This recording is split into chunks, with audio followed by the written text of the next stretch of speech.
Welcome on in, guys. Tobin here with you. Thanks for checking out the channel. Appreciate you guys stopping by. If you guys could subscribe, please do. I gotta tell you, I need like a social media cleanse.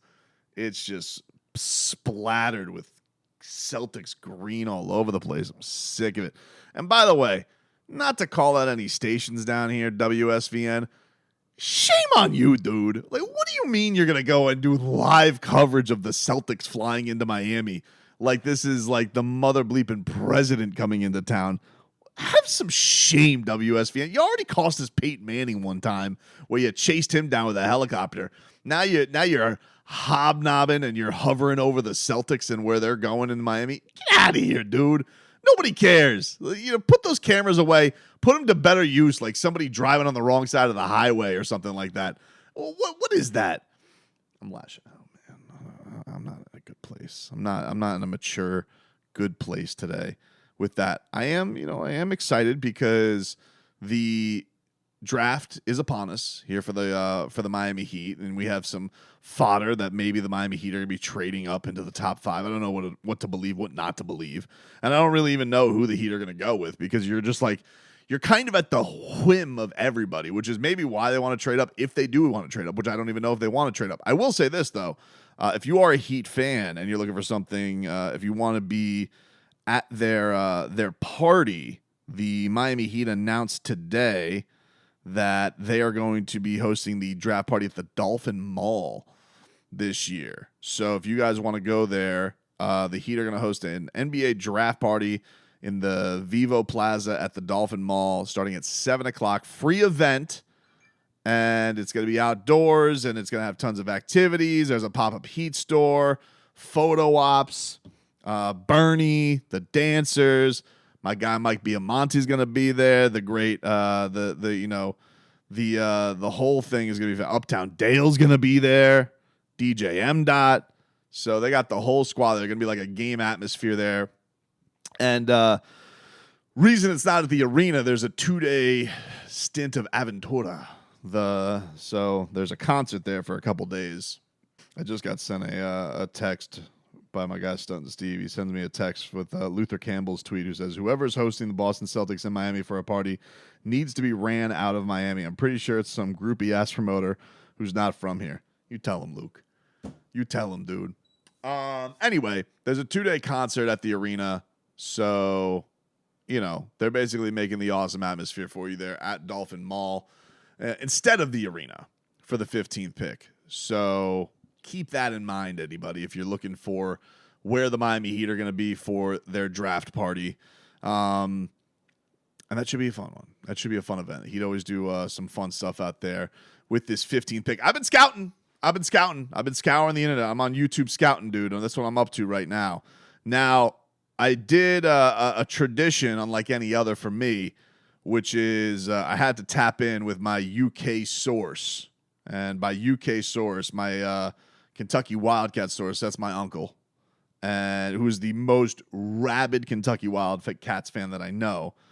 And I was asking him, I'm like, hey, you got anything on Rob Dillingham? A couple mocks have the Heat taking him. Now, to be fair, I haven't seen in the latest mocks that he's falling to the Heat, but I really don't know what to make because the mocks are all over the place.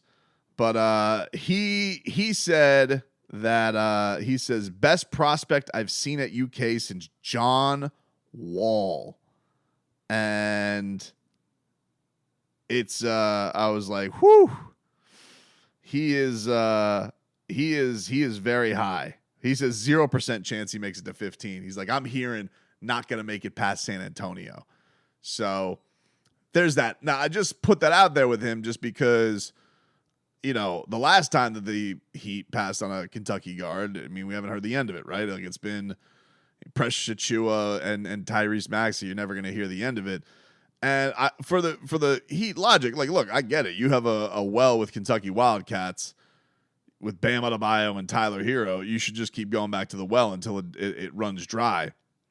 But he's very high on him. If that happens, that's all I need. I don't need and to give everybody his in the words of the Levitard show, the bona fides. He is like when everybody was freaking out about Bam Adebayo. Everybody was freaking out about Bam Adebayo. He was my first. I remember being out. I think I was at dinner that night. I wasn't even like watching the draft. I think it was. You know what? To be honest with you, I think it was probably my anniversary dinner, because the draft is on old Tob's anniversary this year, and I think my wife and I remember us being at one of our favorite restaurants. But sneaking a little peek at the Twitter, and I see we draft this guy Bam Adebayo.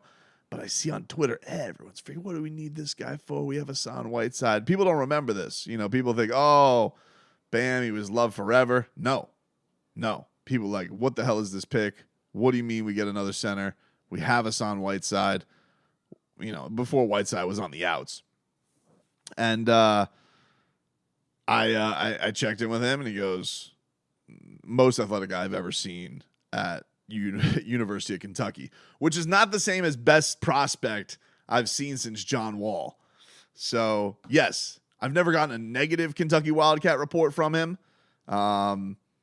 Same thing with Tyler Hero. The book on Tyler was like just complete onions. Always, Calipari would always trust him no matter where he was coming from on the team. So he has not failed me on Kentucky Wildcat reports. That being said, he tells me getting Dillingham is not seeming too likely. The Heat have had a couple of interesting prospects coming in. Ron Holland is one that's interesting. Ira Winderman wrote a nice piece about this, the potential of him falling, because, again, these things, they're all over the place. I see mocks where he is 9th.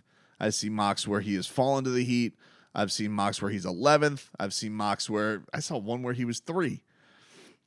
So Ron Holland is interesting. He played with the G League Ignite and couldn't shoot a lick from 3, but averaged 21 points a game on a bad G League team, just under 7 rebounds, over 5 assists, 1.5 steals per game. Defensive stalwart, right? 6'7", 6'11" wingspan, and is young. Like, gonna turn 19 in the first week of July. So, young prospect, reportedly had a workout with the Miami Heat. He's the 11th ranked prospect by ESPN. And, the dude, as far as like you watch him, he is from the Dallas area.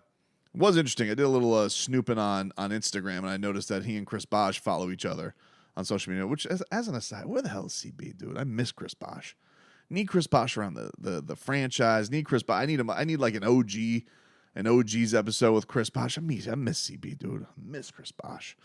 But is from Chris Bosh's area of Texas, where, he was Mr. Texas, McDonald's All-American from that area. So he's among that list from like LaMarcus Aldridge, Chris Bosh. He's kind of in that ilk, Texas. No joke on the basketball.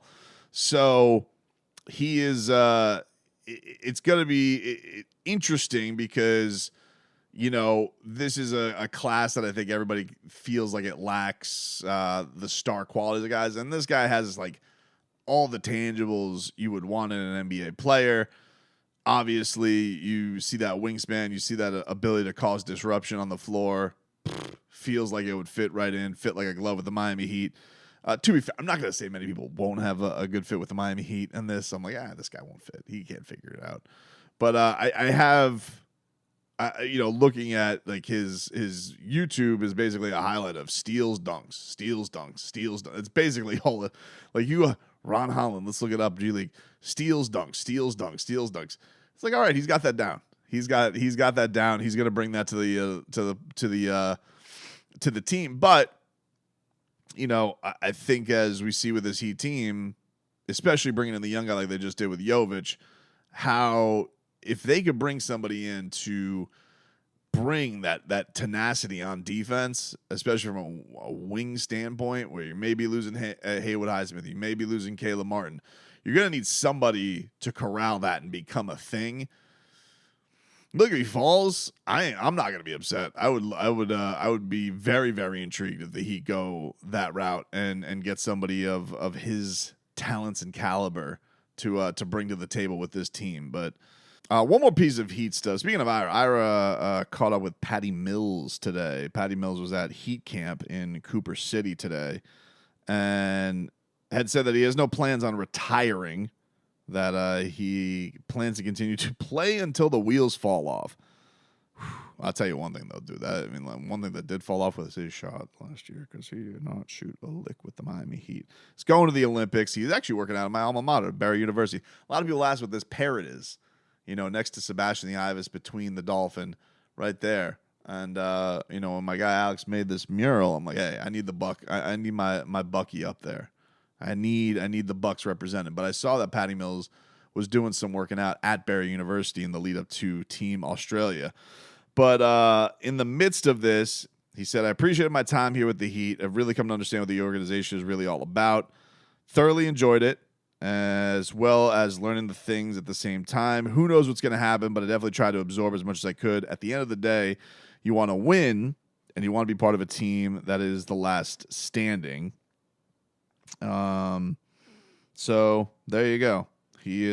Doesn't sound exactly like a ringing endorsement that he's definitely going to be back. I don't know if the Miami Heat, the playing time was pretty sparse. And I think that by the end of it, we were all excited more when DeLon Wright was out there than Patty Mills.